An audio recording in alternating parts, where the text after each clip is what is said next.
Love successful इस chapter का title. दोपहर के वक्त अभिनव और राहुल जाकर नहाते हैं और फिर बाहर हॉल की तरफ आ जाते हैं। वहीं अब पार्लर से कुछ लोग अदिति और सनाया का मेकअप करने और उन्हें तैयार करने आते हैं। दोपहर से शाम का वक्त चुटकी बजाते ही बीत जाता है। राहुल और अभिनव भी जाकर तैयार होते हैं और सुमित दोनों की मदद करता है। वहीं अदिति और सनाया भी तैयार हो चुके थे। रुचा बोली, आज तो दोनों के होश उड़ने वाले हैं। पीहू, बिल्कुल नहीं, दोनों होश में ही कहाँ हैं? वो दोनों तो पहले लट्टू हुए पड़े हैं। सभी इस बात पर ठहाके मारकर हंसने लगते हैं। पिया बोली, एक बार खुद को देख तो लीजिए आप दोनों, और उनकी तरफ शीशा कर लेती है। दोनों अपनी नजरें झुका लेती हैं। स्नेहा बोली, ओए हो, ये नजाकत, आज तो जाने दोनों का क्या हाल होगा। नैना, इंतजार तो इनसे भी नहीं हो रहा है, जाने कैसा वो पल होगा जब ये चांद से चेहरे उनके सामने होंगे। स्नेहा बोली, उनके नहीं नैना, अपने पिया जी के सामने होंगे। अदिति और सनाया बस चुपचाप सब कुछ सुन रहे थे और मुस्कुरा रहे थे। इसी बीच अदिति का फोन बजता है। अभिनव बोला, हेलो अदिति। नैना, क्या हुआ अभी? अरे नैना, वो अदिति से बात करवा देना। अरे मेरा बच्चा, अदिति से बात करनी है आपको? जी मोहतरमा, नहीं करवा सकती हूँ। क्यों? थोड़ी देर तो इंतजार कर ले मेरे दोस्त, क्यों इतना बेताब हो रहा है? तू भी ना दोस्त होकर ऐसा करेगी? हाँ जी बिल्कुल, ठीक है फिर। हाँ, थोड़ा और इंतजार कर ले और संभल कर, होश उड़ने वाले हैं दोनों के, तो जरा दिल थाम कर बैठेगा। अभिनव मुस्कुराते हुए फोन काट देता है। नैना बोले, ये दोनों तुम दोनों से इतने दूर कैसे रह गए? पीहू, मेरे मन में भी यही सवाल आता है। स्नेहा बोली, अब बस भी करते हैं, छोड़ देते हैं दोनों को। और इसी बीच वीर और रोहित आते हैं। उनके आने के बाद बाकी सभी वहां से बाहर चले जाते हैं। वीर बोले, बड़ी प्यारी लग रही है मेरी गुड़िया। अदिति वीर के गले लग जाती है।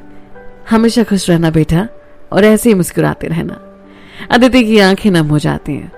बेटा रोते नहीं है, आज तो इतनी खुशी का दिन है। और फिर उसके आंसू साफ करता है। वहीं रोहित, बड़ी प्यारी लग रही है मेरी बेटी। सनाया रोहित के गले लग जाती है। बेटा हमेशा खुश रहना। सनाया बोली, थैंक यू पापा, आपके इतने प्यार और सम्मान के लिए। पढ़ाई कर रहे हो ना आप हमें? सनाया नाम में सिर हिला देती है। फिर वीर भी आकर सनाया से गले मिलता है और दोनों फिर बाहर चले जाते हैं। इधर अब गेस्ट भी आने लगे थे और रोहित, वीर और राजीव सबके स्वागत में लगे हुए थे। जयमाला का वक्त होने लगा था और सबसे पहले राहुल और अभिनव आकर स्टेज पर बैठते हैं। दोनों की नजरें गेट की तरफ ही थी। अभिनव, कब आएंगी? राहुल बोला, मुझे क्या पता भाई, मैं भी तो इंतजार कर रहा हूं ना। हाँ ये भी तो है। कि इसी बीच में सनाया और अदिति बाकी सबके साथ सामने आते हुए दिखते हैं। वाकई जैसा नैना ने कहा था, दोनों की आंखें अदिति और सनाया पर ही जम जाती हैं। अभिनव, ये ख्वाब है या हकीकत? जिस पल का मुद्दतों से इंतजार किया था, आखिर वो पल आज आ ही गया। आखिरकार आज वो इंतजार खत्म हुआ। लाल जोड़े में दोनों किसी परी से कम नहीं लग रहे थे और ऊपर से उनके खिले हुए चेहरे उनकी सुंदरता में चार चांद लगा रहे थे। अभिनव और राहुल खड़े होकर स्टेज के पास आते हैं और अपना हाथ आगे बढ़ाते हैं। अदिति और सनाया हाथ पकड़कर स्टेज पर आते हैं। फिर वहां आदित्य और ऋषभ आते हैं और दोनों को पास में बने एक जगह पर खड़े होने को कहते हैं। उसके बाद रिया और आराध्या चारों के हाथों में माला पकड़ा देते हैं और नीचे उतर आते हैं। और उसके बाद धीरे धीरे वो स्टैंड ऊपर उठने लगता है। थोड़ी ऊंचाई पर पहुंचकर वो रुक जाता है। पहले राहुल सनाया को माला पहनाता है और जब सनाया की बारी आती है तो वो राहुल अपने घुटनों के बल बैठ जाता है। सनाया उसे माला पहनाती है और फिर वो मशीन धीरे धीरे घूमने लगती है। दोनों पर फूलों की बारिश शुरू हो जाती है। इसके बाद अभिनव अदिति को माला पहनाने के लिए आगे बढ़ता है, पर अदिति पीछे हट जाती है। सभी हंसने लगते हैं। अभिनव दोबारा आगे बढ़ता है, फिर एक बार अदिति पीछे हट जाती है। अभिनव बोला, हाँ बस भी करो ना। अदिति मुस्कुराते हुए फिर आगे बढ़ जाती है और अभिनव उसे माला पहना देता है। फिर जब अदिति की बारी आती है तो अभिनव अपने घुटनों के बल बैठ जाता है और अदिति उसे माला पहनाती है। उसके बाद ये दोनों एक दूसरे के हाथ थामे वहां खड़े हो जाते हैं और दोनों पर फूलों की बारिश शुरू हो जाती है। इसके बाद बाहर आतिशबाजी शुरू हो जाती है जो कि काफी देर तक चलती रहती है। धीरे धीरे वो लोग नीचे आते हैं और स्टेज पर आकर बैठ जाते हैं। उसके बाद सभी बड़े आकर दोनों को आशीर्वाद देते हैं और चारों वहीं काफी देर तक बैठे सबके संग फोटोज खिंचवाते हैं। उधर वीर और बाकी सब आए हुए गेस्ट को देख रहे थे और उनकी मेहमान नवाजी कर रहे थे। जयमाला के बाद यहाँ पर घर की लेडीज बाकी रस्में निभा रही थी। उसके बाद चारों शादी की पूजा के लिए मंडप में बैठ जाते हैं और मंत्रोच्चारण शुरू हो जाता है। धीरे धीरे रस्में चल रही थी और अब गेस्ट भी जाने लगे थे, तो बाकी सभी वही मंडप के पास आ जाते हैं। वीर की आंखों में उदासी छा रही थी। जैसे जैसे शादी की रस्में पूरी हो रही थी, उसका दिल बैठता जा रहा था। आखिरकार जिस बेटी को उसने इतने लाड़ से पाला था, आज वो किसी और के घर जाने वाली थी, और ये सोचकर ही उसका दिल बैठा जा रहा था कि कैसे वो अपनी गुड़िया से दूर रहेगा। इसी बीच पंडित जी बोले, जजमान, कन्यादान का वक्त हो गया है। वीर फिर सरिता जी और आलोक जी के पास जाता है। चले माँ पापा, आप दोनों को कन्यादान करना है। आलोक जी बोले, बेटा हम? वीर, हाँ, आप नाना नानी है ना हमारी परी के, तो आपका हक है ये। सरिता जी की आंखें नम हो जाती हैं और उन्हें उस पल रावी की याद आती है। सरिता जी मन में, रावी तू आज यहाँ होती तो कितना खुश होती, तेरी पोती की शादी हो रही है। वीर बोला, क्या हुआ माँ, आप रो क्यों रहे हैं? सरिता जी, कुछ नहीं बेटा। और फिर आलोक जी और सरिता जी उठकर अदिति और अभिनव का कन्यादान करते हैं। पंडित जी बोले, और जजमान इनका कन्यादान कौन करेंगे? वीर फिर राम और प्रीति के पास जाता है। चले चाचू और चाची।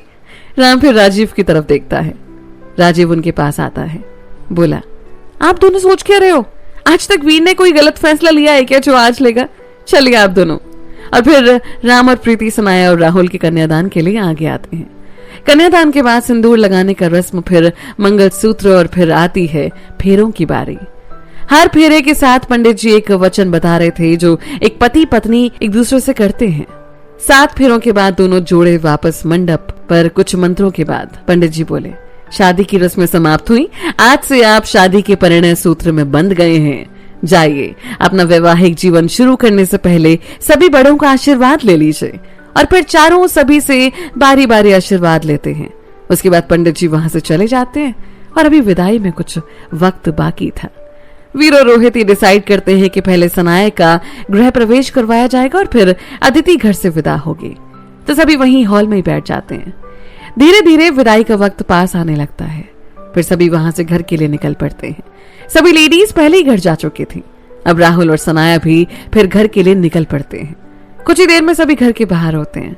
संजना ने बाहर गेट पर लोटे में चावल रखवाए हुए थे, और जैसे ही राहुल और सनाया गेट पर पहुंचते हैं, पहले दोनों की नजर उतारती है। उसके बाद सनाया से लोटे में पैर मारकर अंदर आने को कहती है। सनाया लोटे में पैर मारकर अंदर आती है। उसके बाद संजना एक थाली में लाल रंग का पानी लेकर आती है और सनाया से अपने हाथ उसमें डालकर दीवार पर छाप बनाने को कहती है। उसके बाद पीहू, रिया, पिया तीनों राहुल के सामने आकर खड़े हो जाते हैं। राहुल बोला, क्या हुआ? रिया, हमारा ने क्या वो क्या होता है? राहुल ने कहा।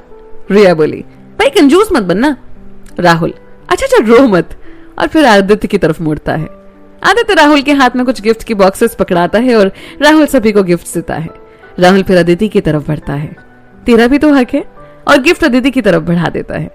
अब अदिति की विदाई की तैयारी घर में होने लगी थी। एक तरफ एक बेटी घर में आई थी और दूसरी बेटी घर से विदा हो रही थी। सबकी आंखें नम थी, पर सब मजबूत बनने की कोशिश कर रहे थे। धीरे धीरे वो लम्हा भी आ जाता है जब अदिति को विदा होकर जाना था। अदिति खूब रोती है, और सबसे ज्यादा वो वीर से लिपट कर रोती है। वीर की आंखों में भी आंसू थे, पर वो खुद को संभालते हुए अदिति को गाड़ी तक ले जाता है। अभिनव फिर अदिति को गाड़ी में बिठाता है। अभिनव सबके पैर छूता है। वीर बोले, बेटा इसका ध्यान रखना, थोड़ी नादान है। पापा को कहने की जरूरत नहीं पड़ेगी। और फिर हाथ जोड़कर गाड़ी में बैठ जाता है। गाड़ी वहां से रोहित के घर की तरफ बढ़ चलती है। अदिति की आंखों में अभी भी आंसू थे और अभिनव उसका हाथ थामे उसे चुप करवाने की कोशिश कर रहा था। थोड़ी देर में ही गाड़ी रोहित के घर के बाहर रुकती है और अदिति अभिनव बाहर आते हैं। वहां भी प्रिया दोनों की नजर उतारती है और फिर अदिति लोटे पर पैर मारकर अंदर आती है। आराध्या फिर एक थाली में लाल रंग का पानी लेकर आती है और अदिति उस लेप से अपने हाथ का निशान दीवार पर बनाती है। आराध्या, भाई मेरा नेक, बोल क्या लेगी? भाई ये ना बहाने नहीं चलेंगे। अभिनव बोला, अच्छा ठीक है। और फिर एक गिफ्ट का बॉक्स आराध्या की तरफ बढ़ा देती है। आपका स्वागत है अदिति, ये थोड़ा नालायक है पर खुश रखेगा।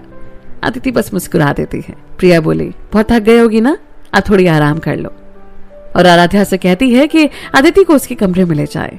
अदिति वहां पहुंचकर फ्रेश होती है, पर उसकी आंखों से आंसू रोकने का नाम नहीं ले रहे थे। इसी बीच वहां अभिनव आता है। क्या आप भी ना चुप हो जाओ अब। अदिति अभिनव के सीने से लग जाती है। आप ना थोड़ी देर आराम कर लो, बेटर फील होगा, और उसे लिटा देता है। अदिति अभिनव के सीने पर सर रखकर लेट जाती है। थोड़ी देर में ही वो रोते रोते सो जाती है। अभिनव फिर बाहर आता है।